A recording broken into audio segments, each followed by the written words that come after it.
이화여대 국현걸 교수입니다.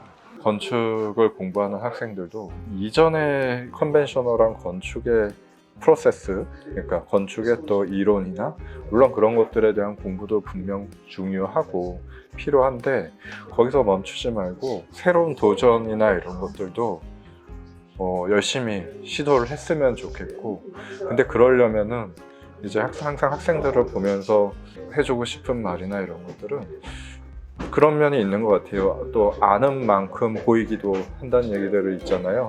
그러니까는 이게 스스로도 저도 많은 새로운 것들에 대해서 기술이나 재료나 계속 관심을 갖고 배우려고 하거든요.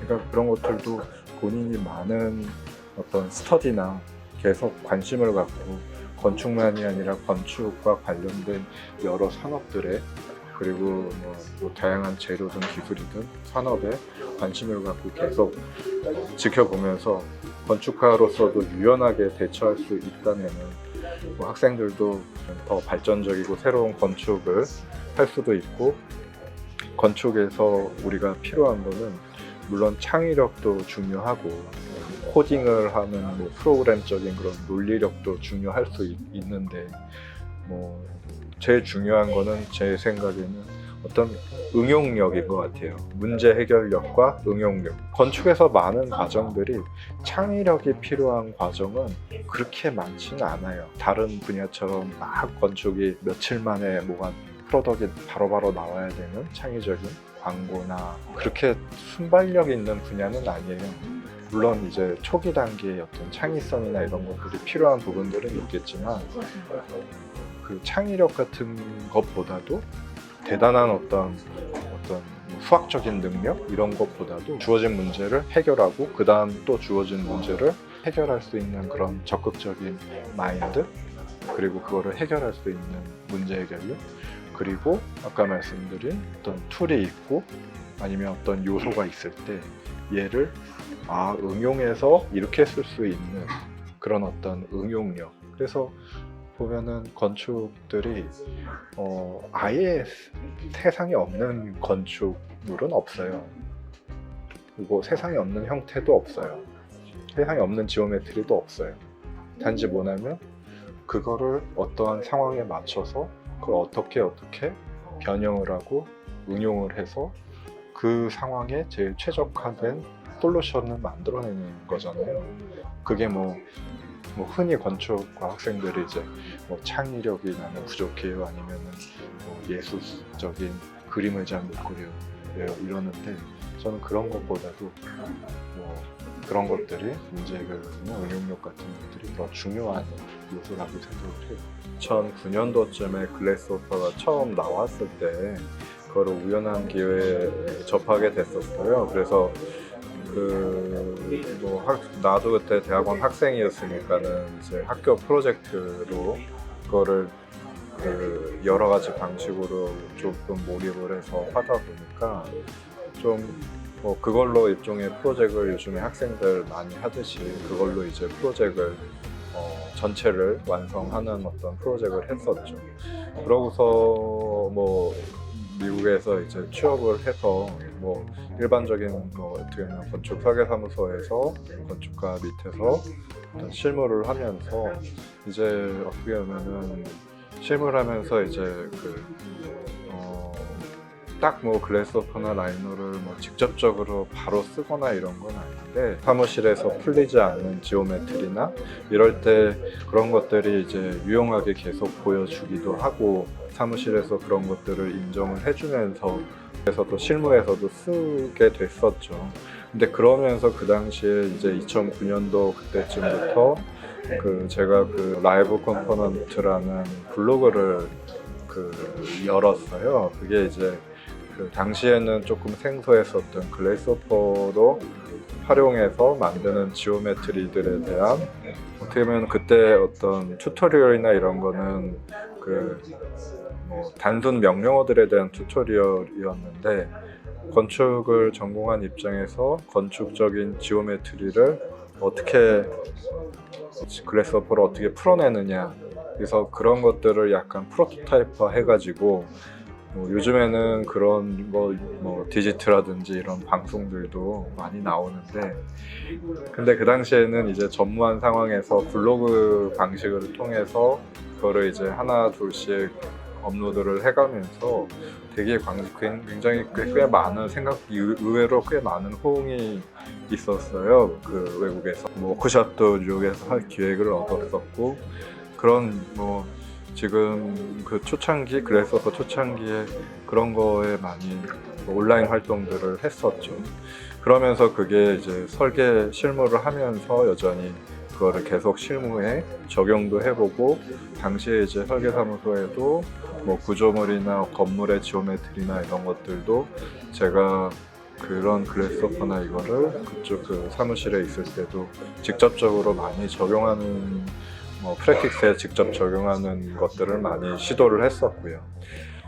그러던 와중에 이제 그런 블로그를 통해서 제가 설치 작업을 하나를 시작을 했었어요. 그게 이제 프랑스 랑스에다가 만드는 어떤 설치물인데, 미국에서 실무를 할 때 그 블로그를 통해서 블로그를 본 어떤 아티스트가 연락이 와서 이제 랑스에다가 하는 아티스트와 콜라보 작업을 이제 저는 건축가로 그거를 만들어내는 거, 그러니까 디자인 지오메트리를 구현하면서 설치하는 것까지를 제가 맡아서 진행을 했었고, 그래서 성공적으로 잘 마무리가 됐었고, 그럴 시점에 이제 한국에 와서 학교에서 일을 교육 연구를 하면서 건축 실무를 시작을 했었습니다. 그래서 이제 그 블로그도 운영을 하다가 이제 한국에서 주로는 이제 더 조금 이제 방향을 틀어서 이제 건축 본격적인 이제 제 작업을 시작을 하면서는 이제 조금 더 그거가 어떻게 구현이 될 수 있나, 그러니까 패브리케이션에 관련된 부분에, 그러니까 특히 그 재료와 그리고 제작, 그런 것들이 어떤 기술적인 것들을 만나서 디지털에서 피지컬로까지를 어떻게 갈 수 있느냐에 조금 더 관심을 가졌었고, 그러다 보니까는 이제 저는 어떻게 보면은 재료에 많은 관심을 가졌었습니다. 그래서 그 당시에 이제 다양한 재료들을 테스트를 해보기도 했었고, 그 중에 이제 나무와 그거를 이제 그 재료와 이제 디지털 기술과 그게 조합을 해서 만들어내는 어떤 프로젝트를 실험을 한 적이 있었고, 그게 이제 파트투홀이라고 공주 현대미술관에다 전시를 했던 작업이나, 아니면은 이제 플라스틱 소재로는 이제 팔레트로, 그 당시에 리사이클 매트리얼로 이제 팔레트를 활용을, 그러니까 그것도 이제 국내에서 처음 그 소재를 공간 디자인의 요소로 발굴을 했었어요. 그래서 그거를 다양한 쌓기의 방식이라든지 그 프로그램적인 걸 접목을 해서 그거를 그 공간 만들기를 시립미술관에서 처음 해보고, 그 팔레트 작업은 그 이후로도 지금까지 한 10여 번의 작업을 10번 이상을 이렇게 쭉 시리즈로 진행을 했었어요. 그래서 완전히 다른 재료들이지만은 그런 어떤 모듈과 그것들이 만들어내는 하나의 어떤 지오메트리, 그래서 모듈과, 그러니까 글래스호퍼의 성격하고도 굉장히 잘 맞는 것들인데, 그런 디지털적인 성격하고 그러니까 모듈을 어떻게 조합을 해낼 수 있느냐.